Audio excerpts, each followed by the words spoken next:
தமிழ் உறவுகள் அனைவரையும் நம்பிக்கை குரல் சேனலுக்கு அன்புடன் வரவேற்கும். தொடர்ந்து நம்ம யூடியூப் சேனலில் வேலைவாய்ப்பு பதிவை பார்த்துட்டு இருக்கோம். ஸோ அந்த வகையில் இன்னைக்கு நம்ம என்ன பார்க்க போகிறோம் அப்படின்னா, அதாவது கடலோர கப்பல் படையில் உள்ள வேலைவாய்ப்பை பற்றி தான் நம்ம பார்க்க போகிறோம்.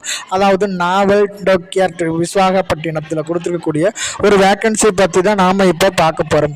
வாங்க வீடியோக்குள்ளே போவோம். நீங்கள் இப்போ தான் நம்ம சேனலுக்கு ஃபஸ்ட் டைம் வரீங்க அப்படின்னா சப்ஸ்கிரைப் பண்ணிக்கோங்க. அப்போ தான் தொடர்ந்து நம்ம சேனலில் போடக்கூடிய அட்வர்டைஸ்மெண்ட் உங்களுக்கு கிடைக்கும்.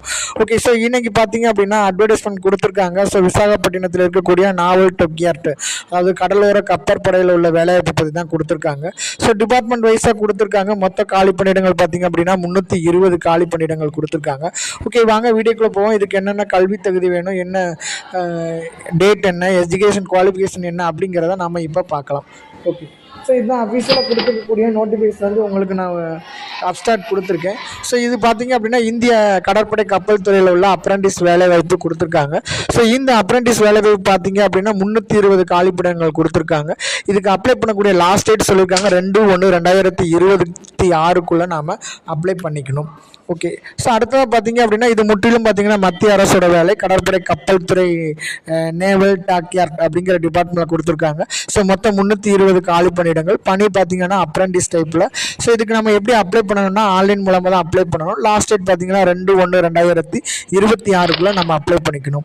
பணியிடம் பார்த்தீங்கன்னா இந்தியா முழுவதும் சொல்லியிருக்காங்க. ஓகே, ஸோ அடுத்தது பார்த்தீங்கன்னா இதுக்கான காலி பணியிடங்கள் பாருங்கள். ஃபஸ்ட்டு மெக்கானிக்கல் டீசல் 32 பணியிடங்கள், மெக்கானிஸ்ட் 12 கொடுத்துருக்காங்க.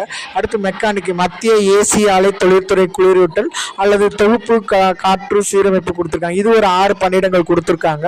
அடுத்து பார்த்தீங்கன்னா பவுண்டரி மேன் கொடுத்துருக்காங்க 3 பணியிடங்கள், ஃபிட்டர் 60 கொடுத்துருக்காங்க, பைப் ஃபிட்டர் 30, எலக்ட்ரிஷியன் 35 கொடுத்துருக்காங்க.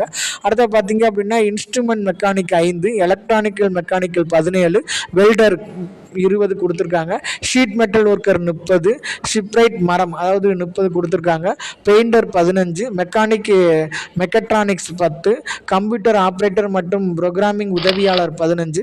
மொத்தம் பார்த்தீங்க அப்படின்னா 330 பணியிடங்கள் வந்து நமக்கு கொடுத்துருக்காங்க. ஓகே, ஸோ இதுக்கான கல்வி தகுதி பார்த்தீங்க அப்படின்னா 2 முக்கிய கல்வி தகுதியில் பூர்த்தி செய்யணும்னு சொல்லியிருக்காங்க. ஒன்று பார்த்தீங்க அப்படின்னா 10ஆம் வகுப்பு தேர்ச்சி பெற்றிருக்கணும், அதோட 50% பேச்சுலர்ஸ் மதிப்பெண்ணும் பெற்றிருக்கணும். அது மட்டும் இல்லைங்க, ஐடிஐலையும் தேர்ச்சி பெற்றிருக்கணும். சம்பந்தப்பட்ட பிரிவில் வந்து பார்த்தீங்க அப்படின்னா முடிச்சிருக்கணும். அது 65% ஆஃப் மார்க் வந்து நம்ம எடுத்துக்கணும்னு சொல்லியிருக்காங்க.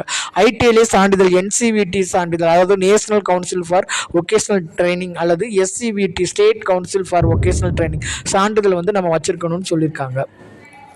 அடுத்தது பார்த்தீங்கன்னா வயது வரம்பு பார்த்து பார்த்தீங்கன்னா குறைஞ்சது 18 வயசு பூர்த்தி அடைஞ்சிருந்தால் போதும்னு சொல்லியிருக்காங்க. ஸோ 18 வயதுக்கு மேற்பட்ட யாருனாலும் இந்த ஜாபுக்கு வந்து நம்ம அப்ளை பண்ணிக்கலாம். ஸோ எப்படி ப்ராசஸ் பண்ணி செலக்ட் பண்ணுவாங்க பார்த்தீங்க அப்படின்னா ஷார்ட் லிஸ்ட் கொடுப்பாங்க. ஷார்ட் லிஸ்ட்க்கு அப்புறமா ரிட்டன் டெஸ்ட் வைக்கிறாங்க.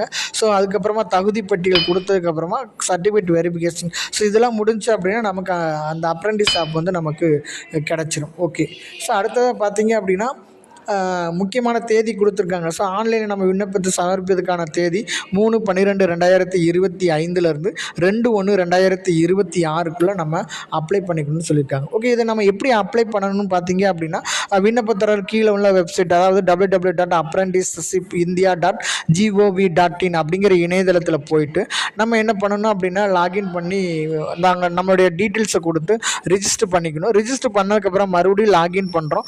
லாகின் பண்ண பிறகு பார்த்தீங்கன்னா அனசர் 1 உள்ளபடி சேர்க்கப்பட்டுள்ள அனுமதி சீட்டுனா படிவத்தை 2 பிரதிகள் அச்சிட்டு எடுத்துக்கணும்னு சொல்லியிருக்காங்க. ஸோ 2 காப்பி நம்ம எடுத்துக்கணும். அதில் ஒரு காப்பியில் நம்ம பால் பாயிண்ட் பேனாவை கொண்டு நிரப்பணும். ஸோ நிரப்புனதுக்கப்புறமா தற்போதைய பாஸ்போர்ட் சைஸ் அளவிலான வண்ண புகைப்படத்தையும் நம்ம ஒட்டணும்னு சொல்லியிருக்காங்க. ஸோ ஒட்டினதுக்கப்புறமா இதை எங்கே அனுப்பணும்னு பார்த்தீங்க அப்படின்னா ஒரு விண்ணப்ப உரை வந்து வாங்கிக்கிறோம். அந்த உரையின் மேலே பார்த்தீங்க அப்படின்னா நீங்கள் விண்ணப்பிக்கும் வர்த்தக பெயரை வந்து நம்ம எழுதணும். அது மட்டும் இல்லை, இந்த உரை பின்னொரு முகவரிக்கு தபால் மூலமாக அனுப்பிச்சி வைக்கணும். ஸோ எந்த அட்ரஸ் பார்த்தீங்கன்னா the officer in charge naval dockyard apprentice school VM naval base SOVO Visakhapatnam 530014 Andhra Pradesh. இந்த அட்ரஸுக்கு வந்து நம்ம தபால் மூலமாக அனுப்பிச்சி விடணும்னு சொல்லியிருக்காங்க. அது மட்டும் இல்லைங்க, முக்கியமான ஒரு தகவல் கொடுத்துருக்காங்க. என்னன்னு பார்த்தீங்க அப்படின்னா விண்ணப்பத்தரின் அனுமதி சீட்டை விரைவு தபால் மூலம் அனுப்புவதற்கு விண்ணப்பத்துடன் ₹55 மதிப்புள்ள அஞ்சல் தலை ஒட்டப்பட்ட சுய முகவரியிட்ட வெற்று உரை ஒன்றை சேர்த்து இதோட நம்ம அனுப்பிச்சிடணும்னு சொல்லியிருக்காங்க. அவ்வளோதாங்க. இந்த வீடியோ உங்களுக்கு பிடிச்சிருக்குன்னு நினைக்கிறேன். பிடிச்சிருச்சு அப்படின்னா லைக் பண்ணுங்கள், ஷேர் பண்ணுங்கள், சப்ஸ்கிரைப் பண்ணுங்கள். மீண்டும் ஒரு வீடியோவில் உங்களை சந்திக்கிறேன். அதுவரை நன்றி, வணக்கம்.